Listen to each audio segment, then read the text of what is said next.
படிக்கிற மாணவன் அதை துவக்குகிற போது அவன் எண்ணம் வெறுமனே படிப்பாக இருக்க வேண்டாம், வெறுமனே தகவல் தெரிவதாக இருக்க வேண்டாம். நான் 300 புத்தகம் படித்திருக்கிறேன், 500 புத்தகம் படித்திருக்கிறேன் என்பது அல்ல. படிப்பை தாண்டி ஒழுக்க மாண்புகளோடு உன் வாழ்வு பயணிக்க வேண்டும் என்பதற்குத்தான் முதலாய் அது வந்திருக்கிறது. மற்றபடி கல்வி யாருக்கும் கிடைக்கும். இந்த உலகத்தில் இப்லீஸை விட கல்வி கற்றவர் யாரும் இல்லை. இப்லீஸை விட கல்வி கற்றவன் யாரும் இல்லை. இப்லீசுல் லஈன் என்று பெயர், சபிக்கப்பட்ட இப்லீஸ். ஷைத்தானுர் ரஜீம் என்று பெயர், விரட்டப்பட்ட ஷைத்தான். எதனால் விரட்டப்படுகிறான்? கல்வி நிறைய உள்ளவன் தான். அல்லாஹ்விற்கு முன்னால் பேண வேண்டிய ஒழுக்கத்தில் அவன் பேணவில்லை, இருக்க வேண்டிய ஒழுக்கத்தில் அவன் இருக்கவில்லை. ஒழுக்கம் கெட்டு போனதனால் துரத்தி அடிக்கப்படுகிறானே ஒரேய, மற்றபடி கல்வி அவனிடத்தில் கொட்டி கிடக்கிறது. அவன் நீண்ட காலம் வானவர்களோடு வாழ்ந்தவன், நிறைய படித்தவன், நிறைய தெரிந்தவன். பொல்லாத காலம் இன்றைக்கு எல்லா கல்வி நிறுவனங்களும், அது பள்ளிக்கூடமானாலும் கல்லூரி ஆனாலும் யூனிவர்சிட்டிகள் ஆனாலும், மதிப்பெண்களை அடிப்படையாக வைத்து இயங்க துவங்கியதற்கு பின்னால் இன்றைக்கு ஏற்பட்டிருக்கிற ஒரு காலத்தின் கோலம், ஒழுக்கம் காற்றிலே பறக்க விடப்படுகிறது. அவன் எந்த ஒழுக்கமும் பெறாவிட்டாலும் பரவாயில்லை, எங்கள் பள்ளிக்கூடத்திற்கு அவன் 100க்கு 100 வாங்கி தர வேண்டும். கல்வி நிறுவனங்களுக்கு இடையிலே எங்களுடைய கல்வி ஸ்தாபனம் நல்ல பெயர் பெற வேண்டும். மதிப்பெண்ணா அல்லது மாண்பார்ந்த ஒழுக்கங்களா? இந்த இரண்டுக்கு இடையிலே இன்றைக்கு நடைபெறுகிற போட்டியில் மதிப்பெண்கள் ஜெயித்திருக்கிறது, ஒழுக்க மாண்புகள் குழி தோண்டி புதைக்கப்பட்டிருக்கிறது. அந்த ஒழுக்க மாண்புகள் மோசமாக சேதாரமாகிவிட்டது என்பதற்கு இன்றைக்கு நாம் பார்க்கிற மாணவ மாணவியரிடையே, இளைஞர்களிடையே, கல்லூரி மாணவர்களிடையே, பல்கலைக்கழகத்தில் பயில்வோரிடையே நாம் காணக்கூடிய ஒழுக்க சிதைவுகள் எல்லாம் அதற்கு உதாரணம். நாம் முன்பும் பல முறை ஜும்மாவிலே சொல்லி இருக்கிறோம், எம்பெருமானார் ஸல்லல்லாஹு அலைஹி வஸல்லம் இபாதத்துகள் என்கிற வணக்கங்களை சொல்லிக் கொடுத்ததை விட அஹ்லாக்குகள் என்கிற ஒழுக்கங்களைத்தான் அதிகம் சொல்லி தந்தார்கள். வேண்டுமென்றால் ஒரு விவாதமே நடத்தலாம், நபிகள் நாயகம் கற்றுத்தந்தது அதிகம் வணக்கங்களா அல்லது ஒழுக்கங்களா? நிச்சயமாக தீர்ப்பு ஒழுக்கங்கள் தான். பெருமானார் ஸல்லல்லாஹு அலைஹி வஸல்லம் கற்றுக் கொடுத்த வணக்கங்களை விட ஒழுக்கங்கள் தான் அதிகம். சின்ன சின்னதாய் திருத்தினார்கள், சின்ன சின்னதாய் கவனப்படுத்தி கொண்டு அதை செம்மைப்படுத்தினார்கள். அங்கே தலை சீவாத ஒருவர், ஆடை சரியாக அணியாத ஒருவர், நடப்பதிலே சரியில்லாத ஒருவர், பார்வையிலே சரியில்லாத ஒருவர், பேச்சிலே அவசரப்படுகிற ஒருவர், ஒவ்வொருவரையும் அவரவர்களின் தனிக்குறைகளை தெரிந்து அவர்களை செம்மைப்படுத்துகிறார்கள். உண்மையான ஆசிரியருக்கு இல்லை, பேராசிரியருக்கு அதுதான் மிகப்பெரிய தகுதி. அபூதாவுது ஹதீஸ் நூலிலே ஒரு பாடம், பாபுல் ஹும்ரா, சிவப்பு அணியுதல் என்றொரு பாடம் ஹதீஸ் நூலில். அதில் ஒரு ஹதீஸ் வருகிறது, ஒரு நபித்தோழர் சிவப்பு சட்டை, முழுக்க முழுக்க சிவப்பு சட்டை, கண்ணை கூசுகிற அளவுக்கு இருந்தது, அது அணிந்து கொண்டு வந்தார். நபிகள் ஸல்லல்லாஹு அலைஹி வஸல்லம், ஏன் நிறம் மாற்றிக்கொள்ளலாமே, இந்த நிறம் பெண்களுக்குத்தானே நன்றாக இருக்கும் என்று ஏதோ சொல்ல, அங்கிருந்து சத்தமில்லாமல் வெளியே போனவர் உடை மாற்றி கொண்டு வந்து அமருகிறார். நபிகள் ஸல்லல்லாஹு அலைஹி வஸல்லம் செய்த சின்ன சின்னதான உடை, பாவனை, நடை, இவைகளின் சீர்திருத்தங்களில் இது அடங்கும். தலைவிரி கோலத்தில் அப்படியே ஒழுங்கற்ற தலையோடு வந்து ஒருவர் அமருகிறார். நேரடியாக அவரை கை நீட்டி சொல்லாமல் பொதுவாய் பேசுகிறார்கள் நபிகள் ஸல்லல்லாஹு அலைஹி வஸல்லம். அலா யஜிது அஹதுக்கும் மா யும்ஷிது ஷஅரா, உங்களில் ஒருவருக்கு தலை சீவ சீப்பு கூடவா கிடைக்கவில்லை என்று கேட்கிறார்கள். சப்தமில்லாமல் அங்கிருந்து நடுவியவர் போய் தலைவாரி அதை செப்பனிட்டு வந்து சரியாக உட்காருகிறார். நபிகள் ஸல்லல்லாஹு அலைஹி வஸல்லமுடைய சபைகளில் நடைபெற்ற சின்ன சின்னதாய் இப்படி ஏராளமான நிகழ்வுகளை பார்க்கிறோம். பெண்கள் கூந்தல் வைப்பது போல முதுகு வரைக்கும் கூந்தலோடு இருந்த ஒரு தோழர், அவர் ஒரு கிராமவாசி, அவரை பற்றி பேச்சு வருகிறது. அவர் முடியை பற்றி எல்லோரும் பேசுகிறார்கள். ஸல்லல்லாஹு அலைஹி வஸல்லம் நயம்பட சொல்லுகிறார்கள், அவர் நல்ல மனிதர், கொஞ்சம் முடியை வெட்டி கொண்டால் நன்றாக இருக்குமே என்று சொல்லுகிறார்கள். அதே அபூதாவுத் ஹதீஸ் நூலில் பாபுல் இஸ்பாலி ஃபில் இஸார், கரடைக்கு கீழே ஆடை உடுத்துதல் என்றொரு பாடத்தில் இந்த ஹதீஸ் வருகிறது. தொங்கும் ஜடையை கத்தரித்து கொண்டவர் காது வரைக்கும் தன்னுடைய தலைமுடியை ஒரு கிர்தாவாய் ஒரு முடியை சரி செய்து கொண்டு வந்து சபையிலே அமர்கிறார். நாம் யோசிக்க வேண்டும். ஆடை உடுத்தியதில் நிறத்தை மாற்றச் சொல்லுகிறார்கள், சீவாமல் வந்த தலையை சீவச் சொல்லுகிறார்கள், தொங்கும் ஜடையை சரி செய்து முடிவிட்டு விட்டு வா என்கிறார்கள். நடையிலே, சுருமாவிலே, அத்தரிலே, ஆடையிலே எல்லாவற்றிலும் பேசுகிறார்கள் பெருமானார் ஸல்லல்லாஹு அலைஹி வஸல்லம். ஒரு மாணவனை சீரமைப்பது என்பது வெறுமனே அவனுக்கு தகவலை நிரப்பி நிறைய தகவல்களை கொடுத்தவனை பட்டதாரி ஆக்குவது மட்டுமல்ல. நபிகள் நாயகம் ஸல்லல்லாஹு அலைஹி வஸல்லம் வணக்க வழிபாடுகளை இந்த மண்ணிலே சொல்லி தந்ததை விட, நடத்தி காட்டியதை விட ஒழுக்க மாண்புகளைத்தான் அதிகம் போதித்தார்கள். அதனால் தான் திருக்குர்ஆன் நபிகளாரின் பொறுமையை, நபிகளாரின் இரக்க குணத்தை, நபிகளாரின் கல்வியை, நபிகளாரின் ஆற்றலை, நபிகளாரின் பன்முகத்தன்மையை எதையும் பாராட்டவில்லை. நாயகமே, உங்களுடைய குணம் அழகாக இருக்கிறது, உங்களுடைய ஒழுக்கம் சார்ந்த நற்குணங்கள், அது உச்சத்தில் வைத்து பேசுகிறது திருக்குர்ஆன். சரி, யாரிடம் ஒழுக்கம் பயில வேண்டும்? ஒழுக்கம் யாரிடம் கற்றுக்கொள்ள வேண்டும்? எப்போதும் ஒழுக்கம் உயர்வானவர்களிடமிருந்து கற்க வேண்டும், உயர்வானவர்களிடமிருந்து கற்க வேண்டும். கீழ்நிலையில் இருப்பவர்களிடமிருந்து ஒழுக்கம் வர முடியாது. முதல்ல ஒழுக்கம் என்பதும் ஒழுக்கு என்பதும் ஒழுகுதல் என்பதும் மேலிருந்து தான் ஒழுகும். கீழிருந்து வந்தால் அதுக்கு பேர் பீரிடுதல். கீழிருந்து வர்றதுக்கு பேர் முதல்ல ஒழுக்கலே அல்ல. ஒழுக்கம் என்பது மேலிருந்து தான் வரும். மேலே உள்ளவர்களிடம் ஒழுக்கம் படிக்க வேண்டுமே தவிர நடிகர்களிடமெல்லாம் படிக்க முடியாது. அது ஆக கீழ்நிலை. யாராவது வருந்தினாலும் பிரச்சனை இல்லை. ஏற்கனவே சொந்த வாழ்க்கையில் சரியில்லாதவர்களிடம் ஒரு அடுத்த தலைமுறை இளைய சமுதாயத்திற்கு எப்படி ஒழுக்கம் கிடைக்கும்? அவர்களெல்லாம் இன்றைக்கு இளைய சமுதாயத்தினுடைய ரோல் மாடல்களாகிறார்கள். அவன் முடிவைப்பது போல் வைத்து, அவன் ஆடை உடுத்தியது போல் உடுத்தி, அவன் நடிக்கிற படத்திற்கு உயிரை கூட தருவதற்கு துணிகிற இன்றைய இளைஞர் சமுதாயத்தை பார்க்கிற போது வேதனையாக இருக்கிறது.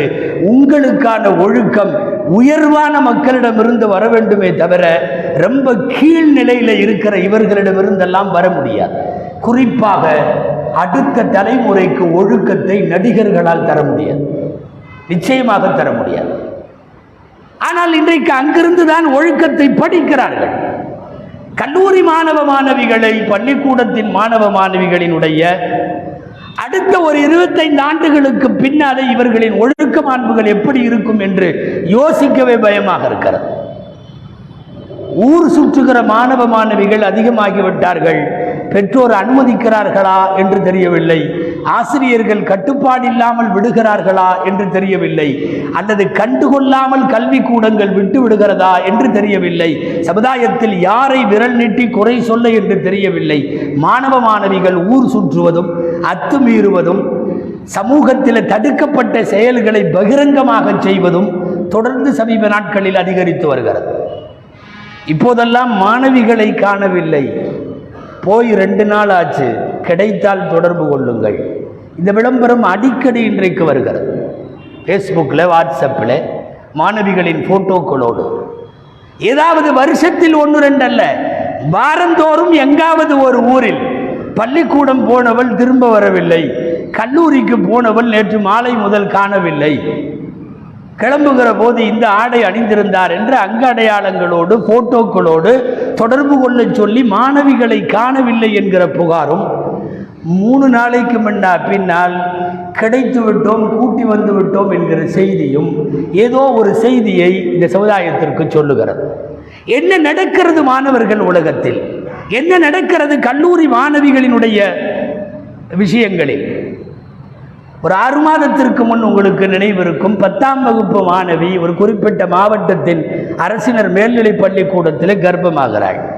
தீர விசாரித்து வழக்கு வருகிற போது 12ஆம் வகுப்பு மாணவன் காரணம் என்று சொல்லுகிறார்கள். நாடு எங்கே போகிறது என்பதற்கு இதுவெல்லாம் லேசான சாட்சிகள். 10ஆம் வகுப்பு மாணவிக்கு 12ஆம் வகுப்பு மாணவனோடு ஒரு பள்ளிக்கூடத்திலேயே இவ்வளவு பெரிய அத்துமீறல்கள், அந்த பழக்கத்தில் நடக்கிறது என்றால், மதிப்பெண்களை நோக்கி நகருகிற இக்கால கல்வி முறையின் மீது சாபம் உண்டாக வேண்டும். ஒழுக்க மாண்புகள் போதிக்காமல் வெறும் கல்வியை போதித்தால் அதனுடைய ரிசல்ட்டுகள், விளைவுகள் இப்படித்தான் வரும். அரசு சாராத ஒரு தனியார் அமைப்பு நடத்திய தமிழ்நாட்டினுடைய போதை பொருட்களினுடைய சர்வே கணக்கெடுப்பினுடைய விவரம் என்னன்னா, அவர்கள் சுமார் 4 மாவட்டங்களை மாத்திரம் எடுத்து அதிலே போதைப் பொருள் உபயோகிப்பாளர்களை கணக்கில் எடுக்கிற போது 24% 9th +2 வரை உள்ள மாணவர்கள் கஞ்சா போன்ற பொருட்களை பயன்படுத்துகிறார்கள் என்று ஒரு ஆய்வு சொல்லுவது அதிர்ச்சிகரமான செய்தி. அதாவது அடுத்த தலைமுறை ஒழுக்கமாகவும் இல்லை, ஆரோக்கியமாகவும் இல்லை, பெரியோர் சொல் பேச்சு கேட்கிற நிலையிலும் இல்லை என்கிற சூழ்நிலைக்கு கொண்டு வந்திருப்பதற்கு இந்த ரிசல்ட்டுகள் எல்லாம், இந்த சர்வேக்களினுடைய முடிவுகள் எல்லாம் நமக்கு எச்சரிக்கிறது. பரவலாக இன்றைக்கு வர 4-5 பெண்கள் சேர்ந்து அமர்ந்து கொண்டு தண்ணி அடிக்கிற படங்கள் இப்போது பகிரப்படுகிறது, வீடியோக்களாக வருகிறது. 4-5 பேர். கொடுமை என்னவென்றால், ஸ்கூல் யூனிஃபார்மோடு வருகிறது அந்த படங்கள். முதல்ல யூனிஃபார்முகளோடு காதலிப்பதாக, யூனிஃபார்முகளோடு அத்துமீறுவதாக, யூனிஃபார்முகளோடு தண்ணி அடிப்பதாக காட்டப்படுகிற சினிமாக்களினுடைய மோசமான பயங்கரவாதம் இதுவெல்லாம். அது யூனிஃபார்முகளோடு இன்றைக்கு கூட்டாக மாணவிகள் தண்ணி அடிப்பதை அங்காங்கே பகிர்ந்து விடப்படுகிறது என்றால், சமூக யதார்த்தம் வேறு மாதிரி ஒரு கட்டத்திற்கு நகருகிறது. வேறு சூழ்நிலை. கல்லூரி மாணவிகள் கடந்த வாரத்தில் கூட ரொம்ப வைரலான வீடியோக்களில் ஒன்று என்னன்னா, முழு புர்காவோடு சென்றிருக்கக்கூடிய கல்லூரி மாணவிகள், பசங்க எல்லாரும் நின்று கொண்டு சிகரெட் பிடிக்கிறார்கள். புர்கா போட்ட பெண் அந்த ஆணுடைய வாயிலை அவள் வைத்து குடிக்க சொல்லுகிறாள், அவன் இவள் வாயிலை வைத்து குடிக்க சொல்லுகிறான். ஒரு சிகரெட் மேளா அங்கே நடக்கிறது. முழுக்க முழுக்க பெரிய கல்லூரி மாணவிகள் வைரலாக வருகிறது.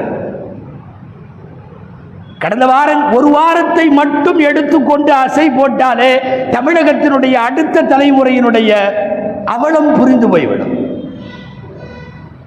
எவனோ ஒருவனுடைய படம் ரிலீஸ் ஆகிறது, எவனோ லாரியில இருந்து உயிரை இழக்கிறான், லாரியிலிருந்து விழுந்து உயிரையே மாய்க்கிறான். கேட்டால் என் தலைவன் என்கிறான். கேவலம், எவ்வளவு கேவலத்திற்கு போய்விட்டோம். ஒழுக்கம் உயர்வானவர்களிடமிருந்து வர வேண்டும். சாக்கடைகள் தலைவர்களாக முடியாது, சாக்கடைகள் ஒழுக்கம் தர முடியாது. மாணவிகள் புகைப்பிடிப்பதும், மாணவிகள் சரக்கு அடிப்பதும், மாணவிகள் இந்த மாதிரி செயல்பாடுகளில் ஈடுபடுவதும், ரசிகர் மன்றங்களுக்காக ரசிகன் என்று டிக்கெட் வாங்க நிற்பதும். யாரோ ஒருவன் முகநூலில் 2 படமும் அழகாக பதிந்திருந்தான். பொங்கலின் 1000 ரூபாயை வாங்குவதற்கு அவன் பெற்றோர்கள் நிற்கிற வரிசையும் போட்டு, அதே 1000 ரூபாய்க்கு இவன் டிக்கெட் வாங்குகிற வரிசையும் போட்டு, வித்தியாசம் உணருங்கள், இது தலைமுறை இடைவெளி என்று போட்டிருந்தான். Generation gap. தன்னுடைய பெற்றோர்கள் 1000 ரூபாய்க்கு அலைகிற அலைச்சல் தெரியாமல் இவன் டிக்கெட்டுக்கு நிற்கிறான் என்பதல்ல, எவனோ ஒரு நடிகனுக்கு இவன் லாரியின் மீது போட்ட ஆட்டம் உயிரை குடிக்கிறது என்றால், பரவலாக மாணவ மாணவிகளிடையே இன்றைக்கு வந்திருக்கிற இந்த சினிமா வியாதியும், இந்த போதை வியாதியும், இந்த தரங்கட்ட பழக்கங்களும், ஆங்காங்கே மாணவிகளை காணவில்லை என்பதும் 3 நாள் கழித்து கொண்டு போய் வீட்டில் ஒப்படைப்பதும், பரவலாகுகிற இந்த பழக்கங்கள் அடுத்த தலைமுறை விஷயத்தில் ஒரு மிகப்பெரிய அச்சத்தை கொண்டு வருகிறது. முதல் செய்தி, இந்த தலைமுறையை, இளைய தலைமுறையை இரவு விழிப்பதிலே இருந்தவர்களை மீட்டாக வேண்டும். நள்ளிரவு 1 மணிக்கும் 2 மணிக்கும் தூங்க செல்லுகிற இளைஞரிடமிருந்து உங்களுக்கு எல்லா பழக்கமும் வரும், எல்லா பழக்கமும் வரும்.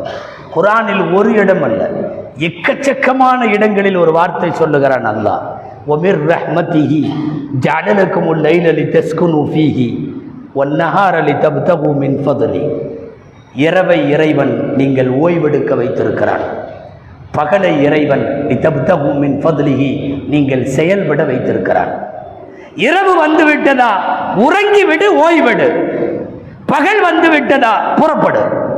இது குர்ஆனுடைய தியரி, இது கான்செப்ட். இது இரவு நேரத்தில் ஒருவன் கிளம்புகிறான் என்றால், இரவு நேரத்தில் மொபைலை எடுத்துட்டு எங்கேயும் போகலன்னு நினைக்க வேண்டாம். கையில் எடுத்தாவே உலகம் பூரா போறான்னு அர்த்தம். ஒருவன் சுற்றுவதற்கு 10 மணிக்கு மொபைலை எடுத்துக்கொண்டு 1 மணி வரை அவன் அதற்குள்ளே உலகம் சுற்றுகிறான் என்றால் தெரிந்து கொள்ளுங்கள், இரவு வந்து விட்டால் தனிமையையும் ரொம்ப மகிழ்ச்சியும் ஆகுவது இரவிலே தான். விஷஜந்துக்கள் வெளியே வரும், பகல்ல பாம்பு வராது. இரவிலே விஷஜந்துக்கள் வெளியே வரும், இரவிலே திருடர்கள் வெளியே வருவார்கள், இரவிலே தவறான பெண்கள் வெளியே வருவார்கள், ஒழுக்கம் கெட்ட அத்தனை பேரும் இரவிலே புறப்படுவார்கள். 1 மணி வரைக்கும் இவனும் அதற்குள்ளே இருக்கிறான் என்றால், முதலிலே இளைய தலைமுறையை நீண்ட நேர இரவு விழிப்பிலே இருந்து முதற்கட்டமாக அவர்களை மீட்டாக வேண்டும். அதற்கு பிறகுதான் இந்த போதைகள், அது இது மது எதுவாக இருந்தாலும். இன்றைக்கு மிக அவசரமாக படிப்பு கொடுப்பதை விட நீங்கள் ஒழுக்கம் தர வேண்டும். நீங்கள் கண்காணிப்பில் ஒழுக்க மாண்புகள் உள்ளதா என்று கவனம் செலுத்த வேண்டிய முக்கியமான கட்டத்தில் நாம் இருக்கிறோம்.